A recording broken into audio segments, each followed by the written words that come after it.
یہ جو present western civilisation ہے، اس کا بیک گراؤنڈ کیا ہے اور اس کی اساسات کیا ہیں؟ ہسٹوریکل بیک گراؤنڈ یہ ہے کہ یہ سویلائزیشن اصل میں اسلام کے زیر اثر شروع ہوئی ہے۔ اسلام کے آنے سے پہلے یورپ ڈارک ایجز میں تھا، اور وہ خود مانتے ہیں ڈارک ایجز، یہ اندھیرے کے دن تھے ان کے۔ نہ وہاں سائنس پڑھنے کی اجازت تھی، نہ فلسفہ، دونوں جرم تھے مذہبی اعتبار سے۔ شدید ترین پاپائیت کا نظام، بدترین جس کو کہیں گے جبری اور ایک ڈکٹیٹوریل نظام جو ہے مذہبی، وہ وہاں نافذ تھا۔ کسی کے گھر سے اگر سائنس کی کتاب نکل آئی تو وہ گھر جلا دیا جائے گا۔ کسی کے گھر سے اگر فلسفے کی کتاب نکل آئی، خواہ وہ یورپین فلسفی ہی ہو، گریک فلسفی واز یورپین فلسفی، لیکن اس کا بھی گھر جلا دیا جائے گا۔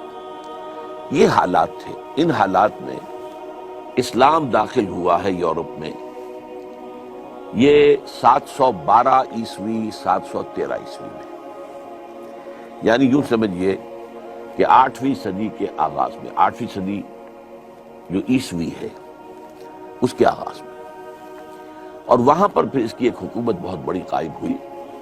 پورا آئیبیرین پیننسولا، کہنے کو لفظ اسپین جو ہے وہ ایک ملک ہے، بہت بڑا ملک ہے، اور نہ صرف آئیبیرین پیننسولا بلکہ آئیبیرین پیننسولا کو جو اسٹھمس جوڑتا ہے بقیہ یورپ کے ساتھ، وہ پائرینیز ماؤنٹینز ہیں، اور یہ بڑا یعنی مشکل گزرنے والا راستہ ہے، دشوار گزار راستہ ہے۔ اس کو بھی کراس کیا مسلمانوں نے، ہارٹ آف فرانس تک پہنچ گئے۔ البتہ پھر ان کے بعد ایک شکست ہوئی ہے بہت بڑی 732 میں، اور وہاں سے پھر واپسی شروع ہوئی ہے۔ وہ واپسی جو شروع ہوئی ہے پھر اس میں پھر پائرینیز سے گزر کر لیکن اسپین کے اندر قدم جمائے رکھے۔ اسپین کے بڑے حصے میں 500 برس تک حکومت رہی، لیکن ویسے 800 برس تک حکومت شمار ہوتی ہے۔ فال آف گریناڈا اگر آپ لیں گے تو وہ 1492 کا ہے، تو اس سے آپ کو اندازہ ہوگا کہ 800 برس وہاں پر حکومت رہی۔ اچھا، اس میں ایک ہسٹوریکل فیکٹر یہ ہے کہ اسپین کے فتح میں مسلمانوں کی مدد کی تھی یہودیوں نے، اس لیے کہ یہودی شدید پرسیکیوشن کا شکار تھے، شدید، اور سب سے سخت جو ان کے اوپر تعذیب تھی، سب سے سخت پرسیکیوشن وہ اسپین میں تھی۔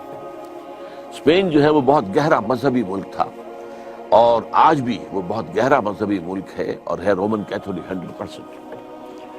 لیکن یہ ہے کہ اس وقت جو کیفیت تھی، یہودیوں کو وہ ستاتے تھے، مارتے تھے، گیٹوز میں رکھا ہوا تھا، باقی یورپ میں بھی، لیکن سب سے زیادہ شدید معاملہ جو ہے وہ اسپین میں تھا۔ لہٰذا انہوں نے طارق بن زیاد کو راستے دکھائے، ادھر سے جاؤ، ادھر آؤ، مدد کی۔ نتیجہ کیا نکلا کہ وہاں کے عرب حکمرانوں نے یہودیوں کو سر پر بٹھا لیا۔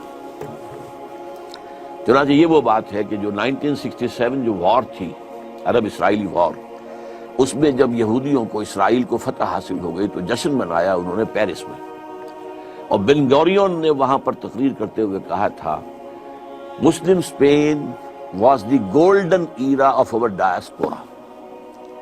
یہ ڈائسپورا شروع کب ہوا تھا؟ سن 70 عیسوی میں، حضرت عیسیٰ کے رفع سماوی کے 40 برس کے بعد ڈائسپورا شروع ہوا، اس لیے کہ یہودیوں نے رومنز کے خلاف بغاوت کی تھی۔ اس کے نتیجے میں پھر ٹائٹس رومن جنرل نے جو آ کر تباہی مچائی ہے، 1,33,000 یہودی ایک دن میں قتل کیے۔ اسے آپ اندازہ کیجئے کہ ٹوٹل کتنا ہوگا، ایک دن کا 133,000، اور پھر ان کو نکال دیا، بھاگ جاؤ یہاں سے، اس ملک میں، اس خطے میں تمہارا کوئی وجود نہیں ہوگا۔ اس سے ڈائسپورا شروع ہوا۔ اب جس کا یہاں سینگ سمایا، کوئی یورپ میں چلا گیا، کوئی انڈیا میں آ گیا، کوئی یہ نارتھ افریقن کنٹریز میں اب بھی بیٹھے ہوئے بہت بڑے آرام سے ہیں، بڑے اچھے ٹریڈرز ہیں، ٹرکی میں آ گئے، وہاں پر بھی، تو اس طریقے سے یہ پھیلتے چلے گئے، تو یہ ڈائسپورا کہلاتا ہے۔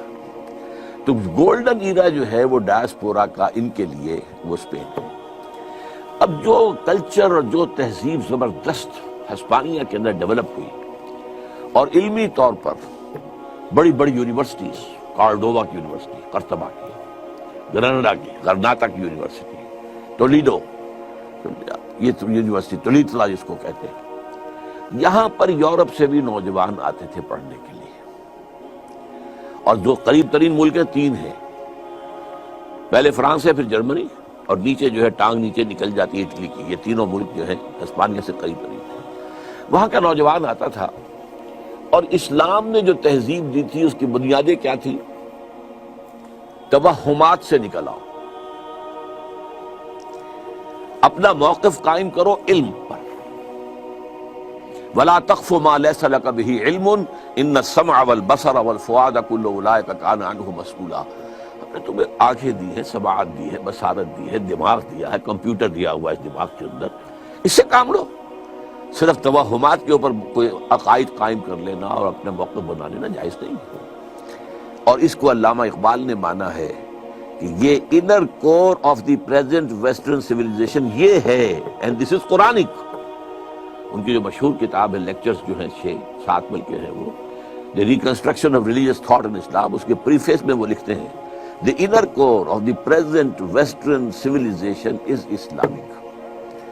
علم سے کے اوپر معاملہ رکھو، آنکھ کھولو، کان کھولو، دیکھو، سنو، نتیجہ نکالو، اور جو نتیجہ نکلا اسے میموری کے اندر فیڈ کر دو، پھر اور دیکھو اور سنو اور دیکھو اور محسوس کرو اور نتیجے نکالو، پرانی میموری سے اس کو جو ہے ٹیلی کرو اور نتیجہ نکالو، اور پھر دماغ میں رکھو۔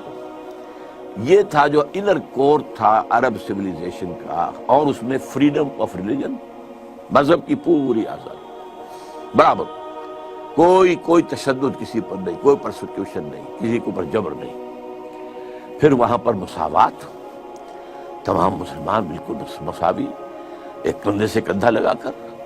اگر کوئی پہلی صف کے اندر جا کر کوئی غلام بیٹھ گیا ہے تو کوئی بادشاہ بعد میں آیا ہے تو غلام کو اٹھا نہیں سکتا وہاں سے، اسے غلام کے ساتھ جو ہے ایک ہی صف میں کھڑے ہو گئے محمود و ایاس، نہ کوئی بندہ رہا اور نہ کوئی بندہ نواز۔ یہ تہذیب اسلام نے دی تھی۔ اس تہذیب کے اثرات جو ہیں، اب ہوا کیا تھا، جیسے ہمارے نوجوان جاتے ہیں یورپ میں اور امریکہ میں، اکثر و بیشتر پھر وہیں کے ہو کر رہ جاتے ہیں، اور ہمارا جو ہے برین ڈرین ہوا ہے، ٹیلنٹ ہمارا یہاں سے وہاں جا کر جو ہے وہ یوز ہو رہا ہے، اور انہیں سستا جو ہے انسانی مواد مل گیا ہے جس کو وہ استعمال کر رہے ہیں۔